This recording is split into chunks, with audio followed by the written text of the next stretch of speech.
ઘણા લોકો એવું કહેતા હોય કે માતા જબરી છે તો વળગ છે તો વળાવી દેવું. ડોન્ટ વેરી માય ફ્રેન્ડ, ખબર પડે ને કોઈ બતાવો તો વળાવું ને યાર. હા, એમને કે જિંદગી જતી રહે. છોકરો છોકરો પૂછવા નીકળે કે અમારે છે કારણ ત્રીજી પેઢી બોલી એ દેરો કેવાય. હવારે વળગન હોજી બોલે દેરામાં કોઈ ના હોય, કારણ કે ઇન્સ્ટન્ટ રિઝલ્ટ વાળું કોમ હોય ને એ ઘણી વખત નુકસાન કરતા હોય. હવારે વળગ અને હોજી વળાવી દો તો 50,000 માં પતી જાય યાર.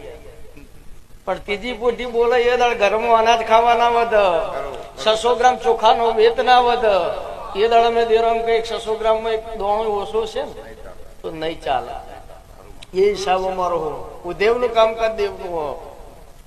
બધું ખાલી થઈ જાય ઉપર નીકળે તમે ખબર પડે મોય કોઈ વધ્યું નથી કોઈ. એટલે આ દોઢ